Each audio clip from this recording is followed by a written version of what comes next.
Assalamualaikum warahmatullahi wabarakatuh. Sampurasun. Ketemu lagi di Outline Class, masih bersama saya Wibiksana Geri.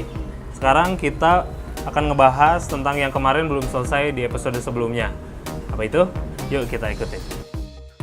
Nah, di episode sebelumnya kita udah ngebahas tentang teknik dasarnya bikin komik strip dan udah sampai pada poin apa sih yang lebih penting lagi selain tekniknya gitu.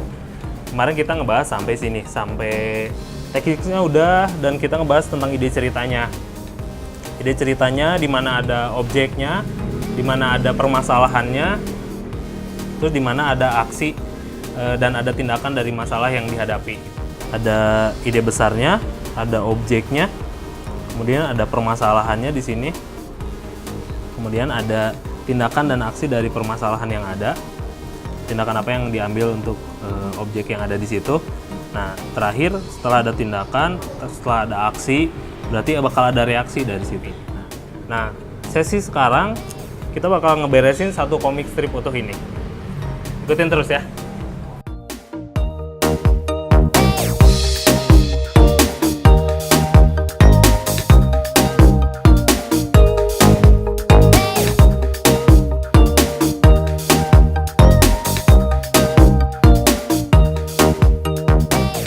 Yang kemarin untuk mempertegas adegan, fokusnya kemana, lebih baik pakai outline yang lebih tebal biar pembaca fokus ke objek yang mau kita utamakan.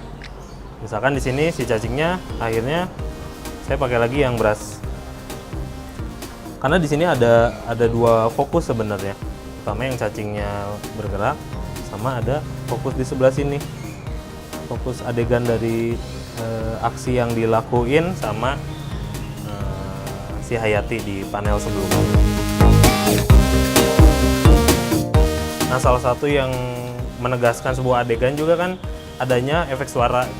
Nah, di panel ini Hayatinya bergerak nih. Kita udah pakai motion efeknya. Nah, efek suaranya juga harus ada. Misalnya kita bikin kayak gini.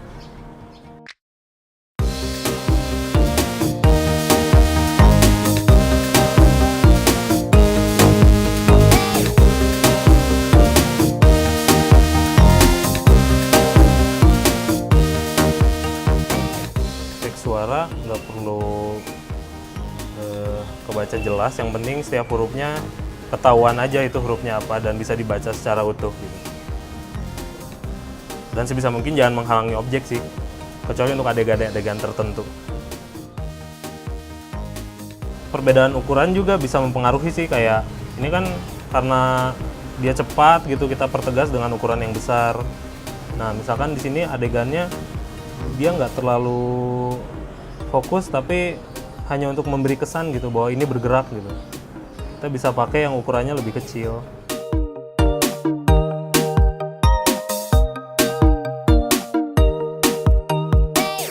Atau yang ukurannya lebih kecil lagi gitu. Ini juga malah tujuannya mungkin kayak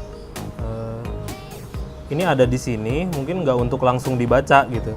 Tapi ketika orang ngebaca, orang jadi sadar bahwa oh itu tuh kegiatannya apa gitu.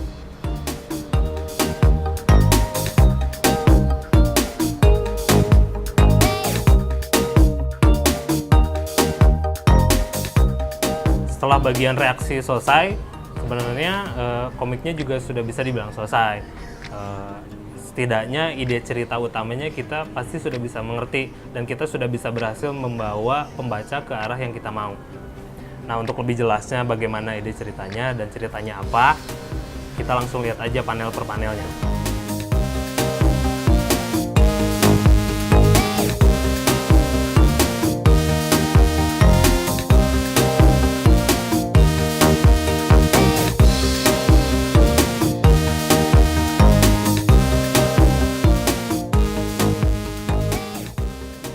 Nah, gimana? Udah ketahuan ide ceritanya? Jadi ternyata si cacingnya bakal diapain udah ketahuan sekarang kan gitu. Cuma kalau kita perhatiin di panel terakhir masih ada satu reaksi lagi. Dan ini masih kosong. Dan masih sebenarnya masih bisa dipertanyakan ini reaksinya apa. Nah, Di sini si plot twistnya kita taruh di akhir gitu. Dan plot twist itu biasanya menyimpan pesan tersembunyi sih sebenarnya dari kreator komik stripnya sendiri gitu. Dan masing-masing orang kalau punya plot twist pasti aneh-aneh dan beda-beda.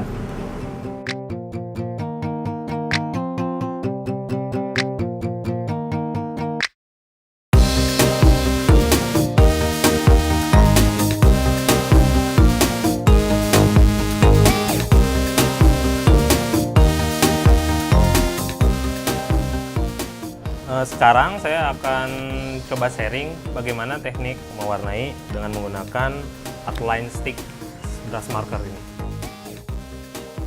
Di sini saya udah menggambar satu adegan full comic strip. Saya bikin adegannya lebih kayak freeze, tanpa dialog, lebih ke silent. Ini sebenarnya pendapat pribadi sih, bahwa untuk yang mungkin lagi bosen untuk bikin black and white, bisa coba mulai belajar ngewarna. Tapi itu semua kembali lagi ke pilihan masing-masing. Kalau misalnya bisa membuat gambar berwarna full color yang kelihatan lebih hidup, lebih bergerak seperti komik pada umumnya, justru itu lebih baik. Kenapa saya pakai outline stick brush marker ini? Soalnya saya pribadi lebih suka pakai cat air untuk mewarnai. Dan untungnya si outline sticks ini bagusnya dia sifatnya tidak mudah kering. Dan kalau kita tetesin air di sini, nah sifatnya dia justru kayak cat air di sini. Terus bisa kita dilute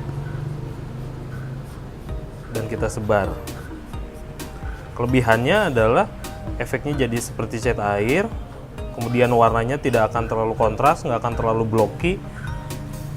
Bisa kita atur sendiri gradasinya, ketebalannya, dan lain-lain. Seperti itu.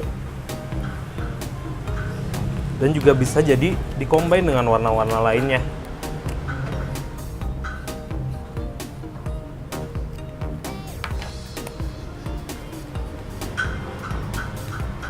Sehingga warna yang dihasilkan dari brush marker ini lebih bervariasi.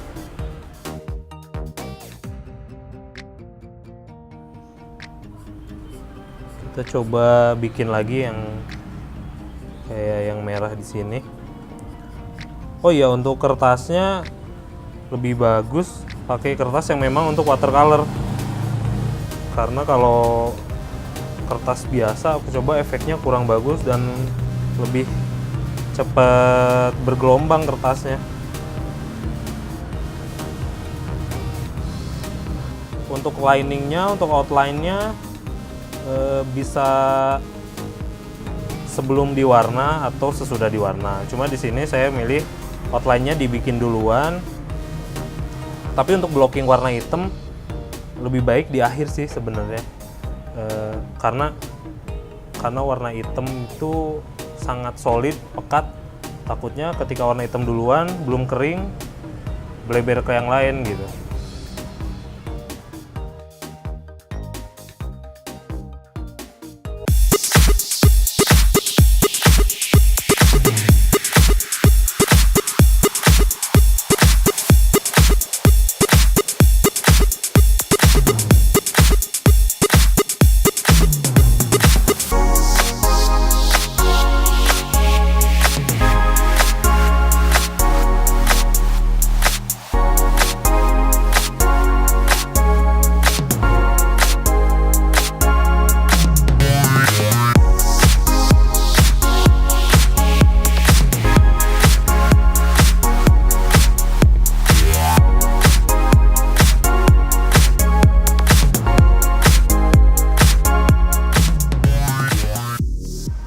Bisa juga bikin base-nya dulu yang tipis.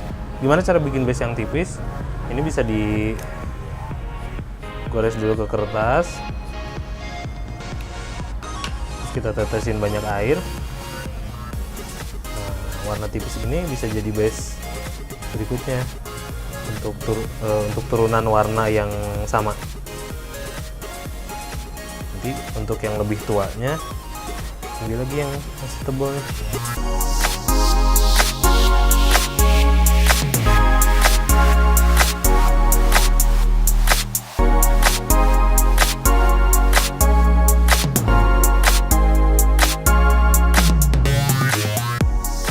Nah, untuk ngisi ruang-ruang yang dikira kurang detail gitu, untuk detailingnya bisa langsung pakai juga yang ininya gitu, ditimpa aja gitu.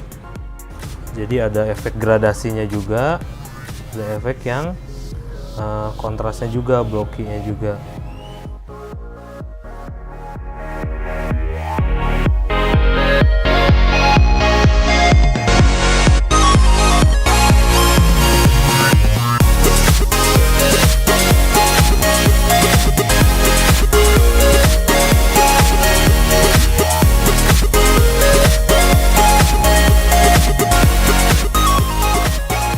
Kalau semua pewarnaannya sudah selesai dan dirasa markernya udah kering, baru kita timpa lagi sama warna hitam untuk blocking outline-nya, biar warna hitamnya lebih keluar, pop out.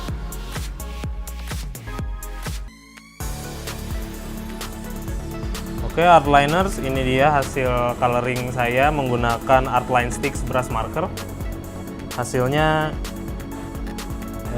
saya suka karena mirip banget watercolor jadinya. Artliner semua juga silahkan coba eksperimen dengan Artline Sticks. Banyak banget warna yang ditawarin. Ada 20 warna di sini. Oke, mudah-mudahan sharing kali ini bermanfaat dan bisa menambah wawasan kita semua. Terima kasih sudah mengikuti sharing saya di Artline Class. Sampai jumpa di lain kesempatan. Assalamualaikum warahmatullahi wabarakatuh.